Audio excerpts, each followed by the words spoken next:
Okay, so step 6 was to draw your Gantt chart. Step 7 is to think about the resources. And as I've mentioned already, one of the big 3 reasons why a Gantt chart is great is resource planning.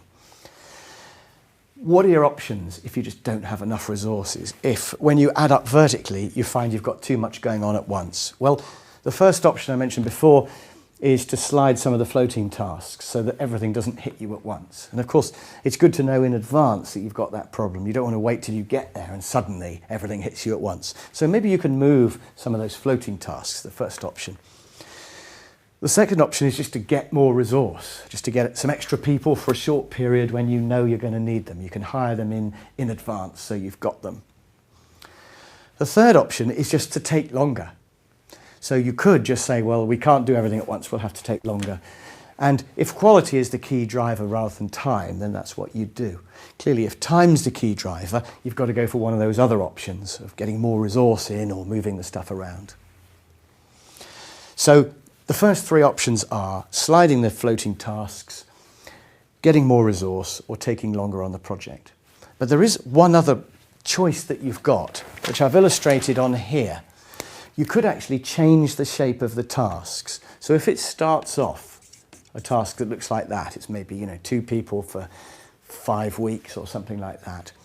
There are 4 ways you can change the shape of a task. So you could crash it, and as we've seen, that usually means money up or quality down, and get it done in less time. Now that puts the cost up, but at least it gets it done quicker. So if you've got a very busy patch coming just afterwards, if you can crash a task, get it over with before the busy period, that can help. Another option you've got is overlapping. We've talked about this before. But if you've got tasks that normally have to be done in sequence, but you've got a really horrendously busy patch, maybe you can move one of them forward out of the busy patch by overlapping it with something else. Overlapping may not be ideal, but it might at least get that out of the time when you're not able to do it. Another option you've got is splitting a task. So you could start it and then put it on hold during the busy patch and then come back to it later. All of these are suboptimal, actually. All of these you pay a price. Here you pay a price of risk. Here it's going to take you longer in total if you stop and then restart. But at least it gets you through that busy patch in the middle. And the final option is to stretch a task out.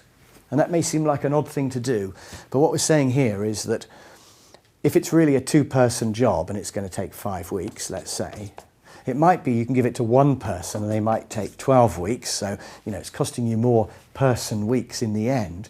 But at least if you've got 1 person available all the time, you can do it. Maybe you just don't have 2 people available during this period here, so you have to do that.